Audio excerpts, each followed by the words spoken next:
কি অবস্থা সবার? আজকে আমরা গ্রামারের 100টা গুরুত্বপূর্ণ রুলসের প্রথম রুলটা দেখব। দেখি। তো প্রথম রুলটা অ্যাকচুয়ালি আমাদেরকে আইডেন্টিফিকেশন অফ পার্সিপিস সম্পর্কে ধারণা দিবে। তো দেখি আমরা কয়েকটা কোশ্চেন দেখি, তারপর আমরা এই ম্যাজিক রুলটা নিয়ে আলোচনা করবো, যে মোটামুটি প্রায় ম্যাক্সিমাম এই পার্সিপিস গুলো একটা সেন্টেন্সে আইডেন্টিফাই করা যাবে। ঠিক আছে? তো দেখি। তো প্রথম যে সেন্টেন্সটা আছে, দ্য বার্ড কি লেখা আছে? Bird need no parts. এই ওয়ার্ডটার মানে কি? এই সেন্টেন্সটার মানে কি? যে আমার সাথে কিন্তু করা যাবে না। ঠিক আছে? তো এখানে বার্ড তো নিচে আন্ডারলাইন আছে, এটা কি পার্সিপিস হবে? আরেকটা সেন্টেন্স দেখি, life is but a walking of shadow. ঠিক আছে? এই ওয়াকিং এর নিচে আমার দাগ, এই ওয়াকিংটা আমার কি রকম পার্সিপিস হবে? এটা কি নাউন হবে, এটা কি অ্যাডজেক্টিভ হবে, অ্যাডভার্ব হবে? এই জিনিসটা আমাকে আইডেন্টিফাই করতে হবে। এরকম আমার আরো অনেক সেন্টেন্স আছে, যেমন একটা গুরুত্বপূর্ণ সেন্টেন্স হলো he lives in Dhaka city. এইখানে দেখো ঢাকা, ঢাকার নিচে আন্ডারলাইন করা, ঢাকা কি একটা নাম? দেখে মনে হচ্ছে কি এটা কি হওয়া উচিত? এটা নাউন হওয়া উচিত, তাই না? ঢাকা তো নাম। কিন্তু অ্যাকচুয়ালি নাউনটাই সেন্টেন্সের পজিশন অনুযায়ী কোনো সময় অ্যাডজেক্টিভের কাজ করতে পারে, কোনো সময় অ্যাডভার্বের কাজ করতে পারে। এটা তো তার সিচুয়েশনের উপর ডিপেন্ড করে। ঠিক আছে? সে কোথায় বুঝতেছে, কাকে মডিফাই করতেছে। তো এই জন্য আমার প্রথম যে ম্যাজিক রুল ওয়ান, সেই রুলটা নিয়ে আমি কথা বলবো। তো ম্যাজিক রুল ওয়ানে আমি যদি কিছু জিনিস দেখি, যে ম্যাজিক রুল ওয়ানের জন্য কি করা। আচ্ছা, একটু পেজ নিয়ে নেই।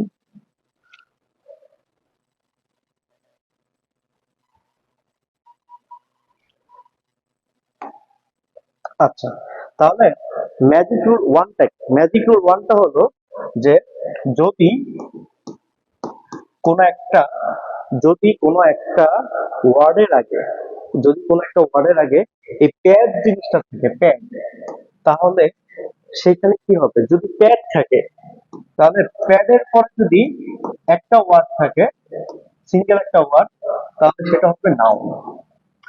প্যাডের পরে যদি আমার দুইটা ওয়ার্ড থাকে, দুইটা, তাহলে প্রথম ওয়ার্ডটা, ফার্স্ট ওয়ার্ডটা হবে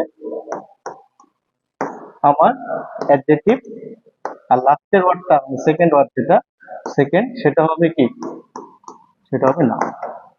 অনুরূপ ভাবে প্যাডের পর যদি আমার তিনটা ওয়ার্ড থাকে, word one, word two, word three, তাহলে লাস্টেরটা আমার কি হবে? লাস্টেরটা নাউন, আগেরটা অ্যাডজেক্টিভ, এবং তার আগেরটা অ্যাডভার্ব। এখন এই প্যাডটা কি? এই প্যাডটা নিয়ে আমাকে আলোচনা করতে হবে। এই প্যাডটা দ্বারা কি বুঝাইছি? প্যাডের পিতে আমি বুঝাচ্ছি প্রিপোজিশন, প্রিপোজিশন, পসেসিভ, পসেসিভ। এতে হলো আমার আর্টিকেল,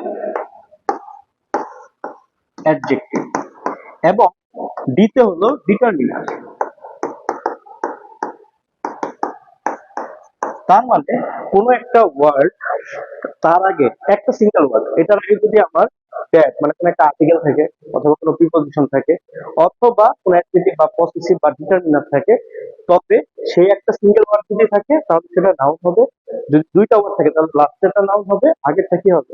অ্যাডজেক্টিভ হবে। যদি তিনটা ওয়ার্ড থাকে, তাহলে লাস্টেরটা নাউন, তার আগেরটা অ্যাডজেক্টিভ, তার আগেরটা অ্যাডভার্ব হবে। তো এটা হলো আমার ম্যাজিক রুল ওয়ান। তো ম্যাজিক রুল ওয়ানের আমি এখানে দেখো, ম্যাজিক রুল মানে কি ছিল? এই যে আমার এই জিনিসগুলো রেখেছিল। এখন কয়েকটা জিনিস আমি দেখবো, কয়েকটা ডিটারমিনার। যেমন ডিটারমিনার জিনিসটা কি, এগুলো নিয়ে আমরা বিস্তারিত অন্য কোনো লেকচারে আলোচনা করবো, যেখানে আমরা ডিটারমিনার নিয়ে পড়াশোনা করবো। তো আমি অ্যাকচুয়ালি ম্যাজিক রুলটা দিচ্ছি, যে আমরা অ্যাকচুয়ালি যারা এই কম্পিটিটিভ এক্সাম গুলো দিচ্ছি, তারা সবাই অ্যাকচুয়ালি ডিটারমিনার কি চিনি, বা পসেসিভ কি, এগুলো চিনি। তো তারপরেও আমি জাস্ট কিছু ডিটারমিনার কথা বলে দিই। যেমন অ্যাডজেক্টিভ, আর্টিকেল গুলা ডিটারমিনেন্ট হিসেবে কাজ করে, এ এন্ড ডি। তারপরে যেমন আমার ডেমনস্ট্রেটিভ আছে, this that, those, those, those this. তারপরে কিছু আমার কাজ করতে পারে, যেমন নো, তারপর অল, সাচ, ফিউ, ফিউয়ার। তারপর আমার দেখা গেছে পসেসিভ অ্যাডজেক্টিভ গুলা যেমন আছে, যেমন my, our, your, his, her, is, a lot of, an amount of. তারপরে ডিস্ট্রিবিউটিভ কিছু আছে, ইচ আদার, আইদার নেইদার, ঠিক আছে, এরকম যেগুলো আছে এই ডিটারমিনার গুলা পরে যদি একটা ওয়ার্ড থাকে তাহলে সেই ওয়ার্ডটা কি নাউন, যদি দুইটা থাকে একটা নাউন একটা কি অ্যাডজেক্টিভ। তাহলে আমরা আচ্ছা এবার আমরা এক প্র্যাকটিসটা করে দেখি। তো এখানে প্রথমে যে রুলটা, যেহেতু আমি প্রথমে বললাম কি যে এই সেন্টেন্সটা খেয়াল করো, বাট মি নো বাট, মানে আমার সাথে কিন্তু কিন্তু করা যাবে না, ঠিক আছে। তো এখানে লাস্টে বাটের নিচে কি আন্ডারলাইন করা আছে। এখন বাটের আগে এই যে দেখো এখানে একটা কি আছে, নো আছে, এই নোটা কি ডিটারমিনার, তাই না? তাহলে ডিটারমিনার পর যে একটা ওয়ার্ডই আছে, তাহলে এই বাটটা কি হওয়ার কথা, বাটটা হওয়ার কথা ভাইয়া নাও, ঠিক আছে। তারপরে আমি সেকেন্ডটাতে চলে আসি। সেকেন্ডটাতে কি আছে, life is but a walking shadow, জীবন একটা চলমান ছায়া মাত্র, তাই না, ছায়া মাত্র। তাহলে এইখানে দেখো খেয়াল করো, আমি প্যাড খুঁজবো, প্যাডের মধ্যে আমি খুঁজতেছি যে এখানে কি অ্যাডজেক্টিভ আছে, আর্টিকেল আছে, পসেসিভ বা ডিটারমিনার কি আছে, এখানে এ আছে, এটা হলো একটা আর্টিকেল। আর্টিকেলের পরে দেখো একটা ওয়ার্ড দুইটা ওয়ার্ড, তাহলে লাস্টের ওয়ার্ডটা শ্যাডোটা কি হবে, শ্যাডোটা অবশ্যই আমার কি হবে, নাউন হবে, আর ওয়াকিংটা কি হয়ে যাবে, অ্যাডজেক্টিভ হয়ে যাবে। তাহলে আমি ইজিলি কিন্তু এই জাস্ট একটা সিম্পল নিয়মের মাধ্যমে কিন্তু আমি এখান থেকে কোনটা নাউন কোনটা অ্যাডজেক্টিভ কোনটা অ্যাডভার্ব এগুলো কিন্তু আইডেন্টিফাই করতে পারতেছি। ৩ নাম্বারটা দেখো, he lives in Dhaka city, এখানে ঢাকাটা দেখে যে কেউ বলবে এটা তো ভাই নাউন, প্রপার নাউন, কিন্তু দেখো সেন্টেন্সে ঢাকাটার রোলটা কি। আমি যদি এখানে খুঁজি যে এখানে প্যাডের কি আছে, প্যাডের কি আছে, এই যে প্যাডের প্রিপজিশন আছে, প্রিপজিশন ইন আছে, ইনের পরে কয়টা ওয়ার্ড আছে, দুইটা ওয়ার্ড আছে, এটা ১ নাম্বার ওয়ার্ড, এটা কত ২ নাম্বার ওয়ার্ড। তো ২ নাম্বার লাস্টেরটা কি হবে, লাস্টেরটা তো ভাই নাউন হবে, তাহলে লাস্টের আগেরটা কি অ্যাডজেক্টিভ হবে। দেখো ঢাকা হওয়ার পরেও অ্যাডজেক্টিভ হয়ে গেল ঢাকাটা, জাস্ট তার পজিশনের কারণে, কারণ সিটিটাকে সে কি মডিফাই করতেছে। দুনিয়াতে কত সিটি আছে, সিটিটা কোন সিটি, ঢাকা সিটি, তো সিটিকে মডিফাই করতেছে যে ঢাকা, এই জন্য ঢাকাটা কি অ্যাডজেক্টিভ।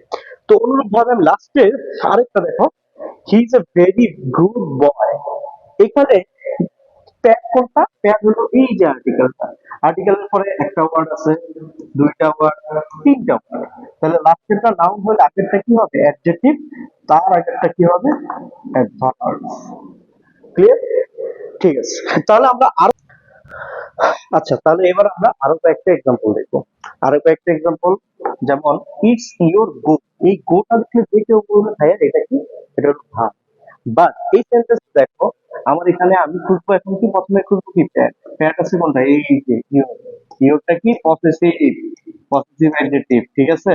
তো পসেসিভ এর পর বা প্যাডের পর আমার কি বসবে, যেটা বসবে সেটাই কি, একটা ওয়ার্ড থাকবে সেটা কি নাউন, তার মানে এখানে গোটা ভার্ব না, গোটা হয়ে গেল কি নাউন। অনুরূপ ভাবে দেখি আমরা আরেকটা sentence, is it A he or a she, এখানে এ নিচে যদি আমি দাগ দিই সেটা হলো কি প্যাড, প্যাডের পরে আমার একটা ওয়ার্ড আছে, সেটা তাহলে কি হবে নাউন হবে, তাহলে শি, সেটা একটা প্রোনাউন না, শি হলো একটা নাউন, ঠিক আছে। এই এই সেন্টেন্সে তারপরে দেখো he work for a while, এইটা হলো একটা আর্টিকেল, আর্টিকেলের পরে একটা ওয়ার্ড আছে, সেই ওয়ার্ডটা তাহলে কি হবে নাউন হবে। এই হোয়াইল কিন্তু অ্যাকচুয়ালি রিলেটিভ প্রোনাউন অথবা কি ইন্টারোগেটিভ প্রোনাউন হিসেবে আমরা নরমালি ব্যবহার করি, বাট এই সেন্টেন্সটাতে ও নাউনের কাজ করছে। তারপরে দেখো অ্যানালাইজ দা অ্যাবভ সেন্টেন্স, এখানে দা এটা কি আর্টিকেল, আর্টিকেল বা এটা কি প্যাড হিসেবে কাজ করতেছে। তো প্যাডের পরে দুইটা ওয়ার্ড আছে, একটা হলো অ্যাভাব, একটা কি সেন্টেন্স, তাহলে সেন্টেন্সটা হবে কি নাউন, আর অ্যাভাবটা হবে কি অ্যাডজেক্টিভ। তাহলে বোঝা গেল, জাস্ট আমরা এই একটা সিম্পল রুল দিয়ে জটিল জটিল এই সেন্টেন্স পার্থক্য স্পিচ আইডেন্টিফিকেশন গুলো খুব সহজেই করে ফেলতে পারি, যেটা করতে আমাদের অনেক বেশি রুলসের প্রয়োজন নেই। তো নর্মাল ছোট ছোট এরকম আমরা আরো আরো ৯৯টা রুল বলবো, তো যেটা দিয়ে মোটামুটি গ্রামারের পুরো বেসিকটাই আমরা সহজে যেন ক্যাপচার করতে পারি। ঠিক আছে, এই জন্য আমাদের প্রতিদিন একটা করে ইনশাল্লাহ ভিডিও আসবে প্রত্যেকটা ম্যাজিক রুল দিয়ে। ঠিক আছে, ধন্যবাদ।